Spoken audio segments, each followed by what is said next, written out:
As a professional hairstylist for 30 years, I'm here to tell you that there are 5 very common hair mistakes that you are likely making with your hair right now. We're going to talk about it. And the problem is, not only are they terrible for your hair, they're also aging you faster. But don't worry, they're also really easy to avoid. So I'm going to tell you how. Okay, now mistake number 1 is using the wrong shampoo and conditioner. I know, that sounds really basic, but stick with me here. Then you gotta be honest, you tell me if you've done this before. When was the last time or how often have you tried a shampoo or conditioner or used one because you got a recommendation from a friend or you saw something online? And more often than not, it stemmed from the fact that that shampoo made their hair feel so soft or so shiny. I know it's happened a lot because I hear it all the time. Now here's the thing.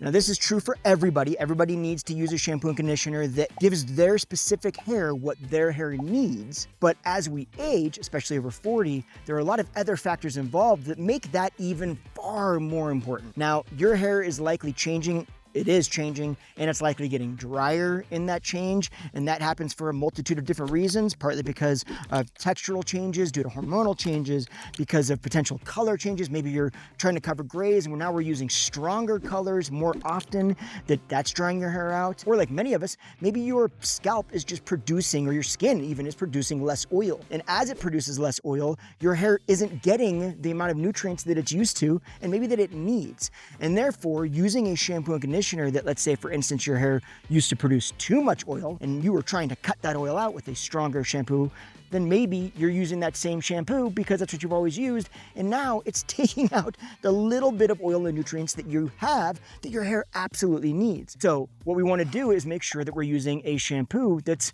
right for your specific hair need. Now, I'm not going to say that everybody needs a kind of gentle shampoo, but I do find that that's a very common situation because we don't want to strip any more oil out, and because there's less oil production, and because we're trying to be a little bit more gentle with the hair and the moisture. Most times that kind of ends up being a lighter shampoo. If you're looking for a gentle cleansing shampoo and conditioner, I do have one that I really like. It's called Hair Story. It's linked in the description so you can find it. But just make sure that you're using one that functions well for what your specific hair and scalp need. Certain things that we do with our hair as our hair changes, if we don't address certain things, the hair starts to kind of look just tired and dry and kind of worn, and that just makes us look a little bit more tired and just less overall youthful.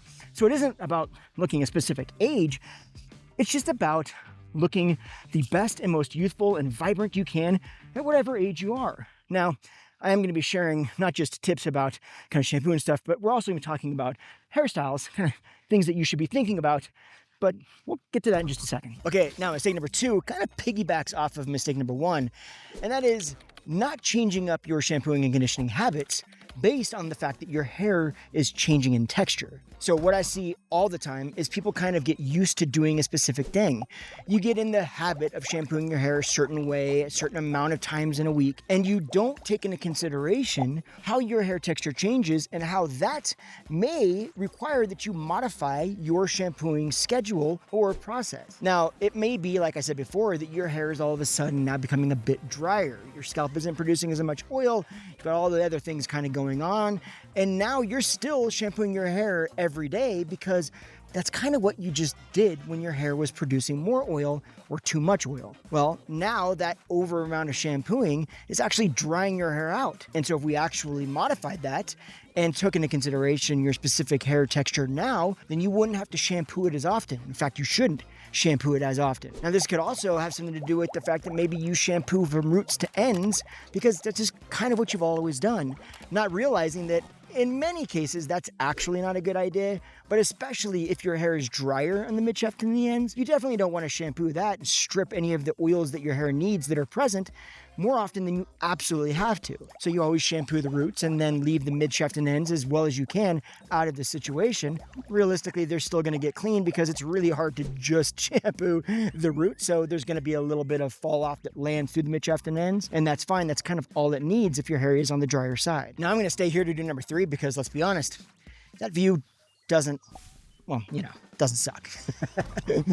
Okay, number 3 is ignoring leave-in conditioners, or really not using it. Now, this is not true for absolutely everybody, but like I said before, In most cases, I find people, as we age, our hair tends to end up being a little bit drier. Now, this transcends the fact that your hair might be producing, your scalp might be producing less oil. This just speaks to the processes that we do to our hair as we age many times, and the fact that those processes can just be hard on hair and dry it out in general. So a leave-in conditioner is super helpful. Now, I see a lot, because I've spoken to a lot of clients that have thin, fine hair, that I don't want to use any sort of conditioner in my hair because it just weighs your hair down. Now, I have a leave-in conditioner that I actually really like. It's going to be linked in the description below. But just because you use a leave-in conditioner doesn't mean that it has to weigh your hair down. In fact, the one that I use, I don't really notice that it weighs hair down at all. But it does offer some protection against the heats that many of us use, and more importantly, add back in the moisture, a light amount of it, and nutrients that your hair needs throughout the day. That's ridiculous. Okay, mistake number 4 is not paying attention to your face shape to determine what hair shape you should move into. Now, let me back this up. Actually, a lot of times I say don't pay attention to your face shape specifically, meaning like rectangular, square, anything like that. But what the big point here is paying attention to how your face shape is changing and then using that to dictate your changing hairstyle. So what I see all the time is people kind of recognizing themselves as having the same face shape that they've kind of always had. I've got a long face, I have a round face, I have an oval face shape, but not taking into consideration that our faces change over time.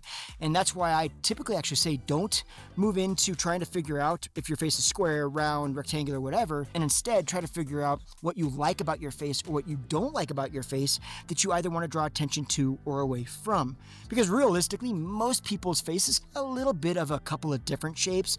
Maybe you have some attributes of a longer face, like a rectangular face shape, but maybe you have a little bit of roundness in your face at the same time, right? These things can kind of overlap. So I always think that the best thing to do is just kind of follow what you want to accentuate or what you want to take your eyes away from. What I always see people do is come into the salon and say, I love this haircut. I saw this on a friend. I saw this online. I saw this in a magazine, and I want this. And they don't take into consideration maybe that haircut works for a rectangular face shape, and maybe that's what they were searching online because they've always felt that they had a rectangular face shape. But the better choice here is to take that to your stylist and say, I like this style. Here's what I want to accentuate about my face, or here's what I want to take emphasis away from on my face, maybe take focus away from. How do we modify this style to function best for what is going on with me and my hair texture and my face shape, etc., right now? Not just grabbing the specific style, but really tailoring that style to function best for you. If it doesn't do that, it's not doing you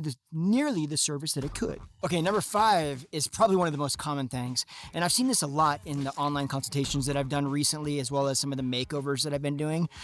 Side note, I don't always do online consultations. I do open them up every once in a while. I've done a handful lately. If you want to learn more about those, I'll leave a link in the description below so that you can sign up and get emailed when I actually do those. But I've heard this so much lately. You don't want to use product in your hair because you don't like, one, either the texture makes your hair feels dirty, or because you feel like it weighs your hair down. Now, I especially see this a ton in these two textures, thin and fine, which makes sense, and thick textures. You don't want to use product, and I totally get that, but let me break down why I think this is so important that we all understand. When you're trying to accentuate more youthfulness in your face or in your overall style, we are also inherently focused on creating shape. That means creating volume in certain areas and taking volume away from other areas so that we accentuate things about your face shape, like we talked about before, that you want to accentuate. This makes you feel good, and because you feel good, you feel like you're rocking that hairstyle, and you're going to feel and stand taller and therefore overall look more vibrant, come across more youthful and more alive, and that's kind of really the essence of what I'm talking about when I say youthful. Now, here's the misconception. People think a good haircut just has the shape. There you go. You're good to go. At that point, you just dry it and you're out the door. And that's not true. See, the difference between a good haircut and a bad haircut is that a good haircut makes it much easier for you to accentuate the shape through your styling process to create the look you want. Whereas a bad haircut is often you trying to manipulate it to make it look like that, and it either does it okay or doesn't do it at all. Now, the key about trying to create that shape is that if your hair doesn't have some sort of foundational product, i.e. a gel or a mousse, to give it volume, it's not going to be able to get the bend and the control that creates that shape. So it's a bit like trying to build a house without walls. Now, if you're a person that doesn't like the texture in your hair, I did share in another video recently that I'll link in the description as well about a little trick that you can use to kind of take that feeling out. But essentially, there's some oils, very light oils, that you can put in your hands after your hair is dry, work them through mid-shaft to the ends, and actually take some of that texture out of your hair while still allowing it to have the volume and the shape that you want. So your hair will feel softer, not feel like there's quite as much in your hair, but it'll still have the shape that you're looking for. But understanding that you need to have some sort of foundational product to create the foundation for your look. Did my voice just crack? That is a very important thing to remember. So, with all of that said, what I want you to do now is go ahead and watch this video right here.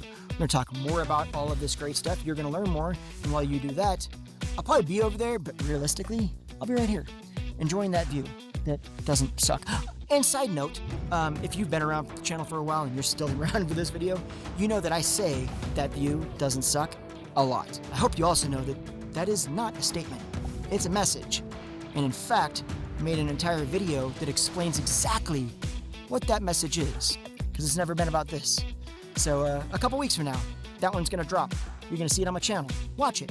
It's a message you're gonna wanna hear. All right, I'll see you over here.